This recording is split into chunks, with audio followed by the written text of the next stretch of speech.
Everyone thinks the Sony XAV-AX3700 is just another basic CarPlay radio you grab on sale and forget about.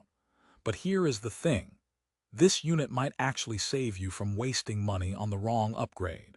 Because what it does well is not what most people expect, and what it struggles with is hidden deep in the spec sheet.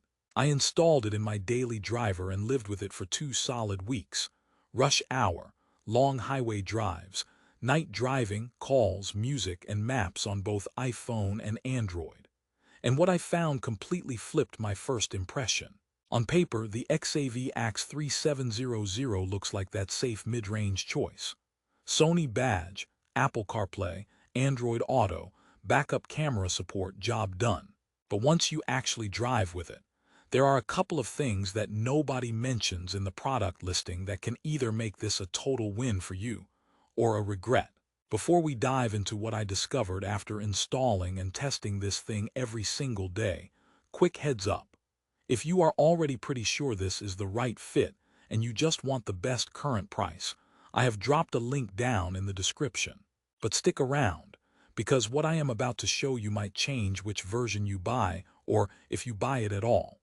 Look, here is the deal. I did not buy the Sony XAV-AX3700 because I love tinkering with wiring harnesses for fun. I bought it because I was sick of 3 things. A dim factory screen I could not see in sunlight, laggy built-in navigation, and that awkward phone mount hanging off my windshield. I wanted something clean that just works every time I start the car. I had already been burned by a cheap no-name Android head unit that looked amazing on the box, but lagged like crazy and crashed in the middle of navigation.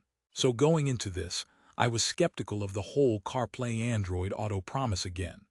Would this actually be better, or just another slightly less terrible compromise? And honestly, with so many options from Pioneer, Kenwood, and even other Sony models, I wanted to know if the AX3700 had any real reason to exist beyond just being another model number. So the first thing I tested was the everyday stuff: startup time and responsiveness.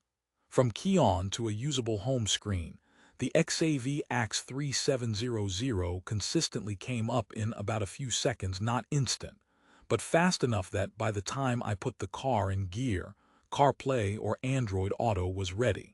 The touchscreen is a 6.95-inch resistive panel, not fancy smartphone glass, and I expected it to feel outdated.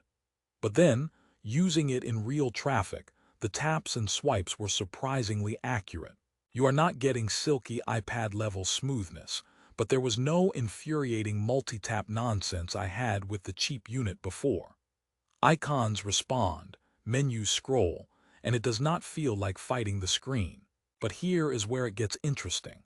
In bright daylight, especially with the sun hitting the dash, the screen brightness is just good, not great. It is readable, but if you drive a lot with the sun blasting into the cabin, you will wish for just a bit more punch. Next, I hammered the CarPlay and Android Auto integration. Both are wired on the XAV-AX3700, so yes, you will be plugging into USB every time. If you were dreaming of wireless everything, this is not that unit. Once connected, though, it is rock solid. I ran Google Maps and Waze on Android, Apple Maps and Spotify on iPhone, back-to-back on multiple drives. No random disconnects, no weird audio delays. Voice commands through Siri and Google Assistant came through clearly thanks to the included mic that I mounted near the steering column. But then I hit my first annoyance. There is only a single USB port on the back. That means if you want to add a thumb drive of music or plug in a second device, you are swapping cables or buying a splitter. Not a deal breaker, but something the listings do not exactly highlight. Then I tested audio quality, because honestly, that is where a lot of people sleep on these units. The XAV-AX3700 has built-in amplification that is perfectly fine for stock speakers.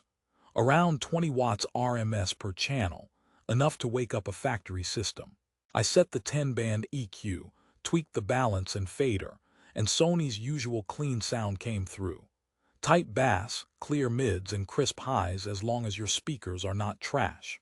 If you are running aftermarket amps, the 3 sets of preamp outputs give you front, rear, and sub connections, which is a big plus at this price point. But then I noticed, there are not a ton of advanced tuning tools here like time alignment or super granular crossovers. If you are hardcore into SQ and want to dial every millisecond, you might find this limited. For 90% of people, though, it will sound dramatically better than the sad stock radio. After that, it was all about safety and usability, backup camera and steering wheel controls. I wired it into an aftermarket rear camera, and the image pops up quickly when you shift into reverse. There is minimal delay, and the screen switches back to CarPlay or Android Auto as soon as you move out of reverse. You can enable parking guidelines within the settings, which is nice if your camera does not have them built in. Steering wheel control integration, using the proper adapter for the car, worked smoothly.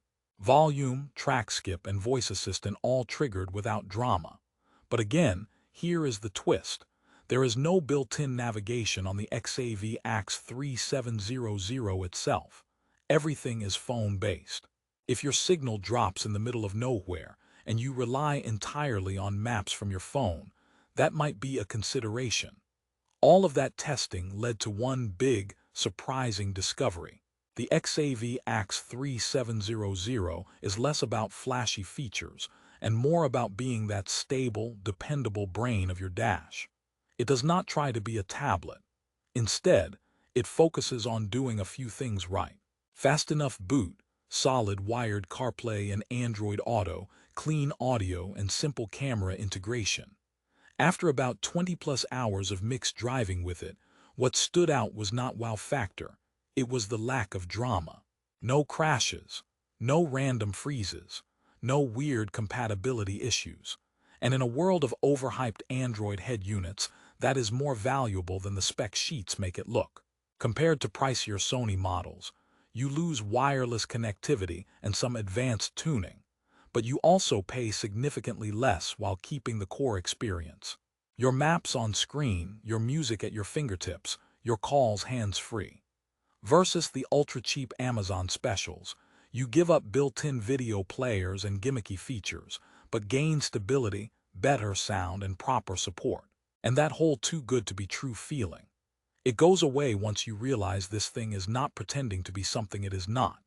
Now that you know the XAV-AX3700 is really about reliability, clean sound, and no-nonsense CarPlay, and Android Auto rather than flashy extras, the real question is timing.